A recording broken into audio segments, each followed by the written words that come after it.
Happy Halloween and welcome back to the Barrens. Today I have a special video. The topic was courtesy of my husband, and that topic is the Dancing Plague of 1518. It's a fascinating event that really baffles the mind. We begin with Frau Troffea, a woman that began dancing in the streets of Strasbourg, Alsace, modern-day France, in July of 1518. The significance came from the fact that she didn't stop until she could no longer stand. She collapsed from exhaustion, and after resting, she returned to dancing in the street again. After about 6 days, she was sent to St. Vitus near Zabern, where she was said to have been cured. But by then it was too late. About 30 people had joined in the odd activity. The dancing seemed to consist of twitching, arm and leg movements, gyrations, and facial distortions. Authorities were concerned. Religious leaders believed it to be the vengeful wrath of St. Vitus, while counselors believed physicians' claims of hot blood. Essentially, they thought that a person's brain would overheat and turn them mad. Ultimately, civil leaders thought that the way out of this problem was to keep dancing, as recommended by physicians. There are claims that they had dancers gather in guild halls where they hired professional dancers and musicians. The hope was to dance it away and free themselves of it.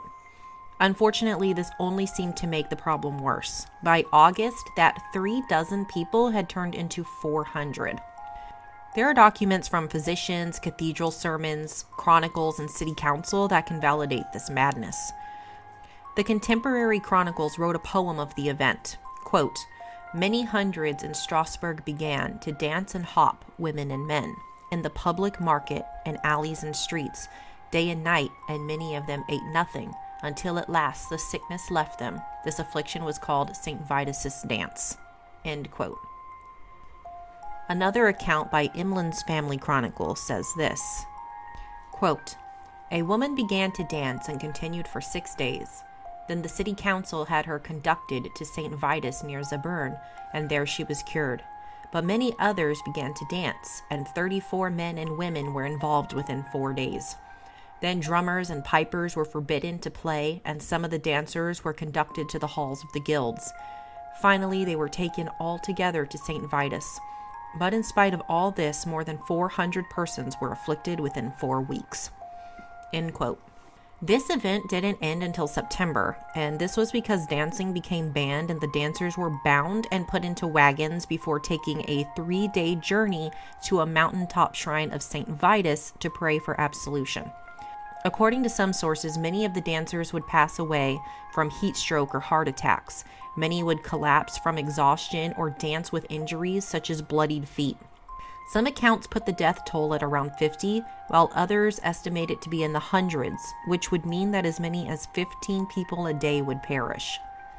Now, there are other documented cases of this happening in other areas, but none really reached the severity that the one of 1518 did. Paracelsus, a physician that researched these events 8 years later, wrote that the sickness affected mostly scoundrels and those that partook in bodily pleasures, guitar and lute playing, and those trying to satisfy imagination and fancy.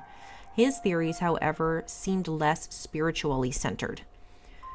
Modern theories as to why this happened range from food poisoning to stress-induced mass hysteria. But some investigators believe that it could have been a fungus that derived from the consumption of bread made from rye flour. This fungal disease is called ergot. It spreads with the wind and kills the ovaries of plants. Consuming this can cause ergotism, also known as St. Anthony's fire. The symptoms include convulsions, hallucinations, miscarriages, dry gangrene, and can even result in death. John Waller, a historian, believed that because disease and famine were already running rampant, like smallpox and syphilis, that coupled with people's belief that St. Vitus, which was the Catholic saint of entertainers and epileptics, would curse people to dance, that it induced a stress-induced hysteria. This seemed to be the most widely accepted theory. There was also Robert Bartholomew, an American sociologist, who believed that the dancers were followers of a heretic sect and that they were trying to gain divine favor. Also, during this time period, Strasbourg is considered to be both modern and medieval. There were tons of churches and monasteries, along with a change in the elite and structure of government. So perhaps these annoyances contributed to the stress of everyday life.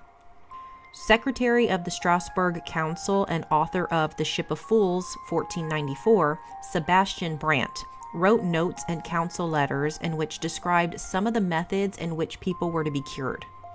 One was titled A Marvelous Cure for St. Vitus's Dance. His chronicles state that those who went to the St. Vitus shrine were given red shoes, where on the uppers and soles were drawn crosses with consecrated oil and also sprinkled in holy water. The people were also given small crosses. This was all done in the name of St. Vitus. In 1636, there was another chronicle released, one that spoke to the tragedy of the event. Quote, in the year 1518 AD, there occurred among men a remarkable and terrible disease called St. Vitus's dance, in which men in their madness began to dance day and night until finally they fell down unconscious and succumbed to death. End quote. That's it for today's video. I hope you enjoyed it. I know these past few have been a little short, but that's because I am, pushing these out a little bit faster right now because I wanted to get them out for Halloween. I'll have some more videos hopefully soon within the next week or two. I already have one that I'm working on, so stay tuned for that. But really, what do you think caused the dancing sickness? As always, you can leave any questions or comments down below, and until next time, stay safe, stay healthy, and thank you for joining me in the Barrens. Happy Halloween.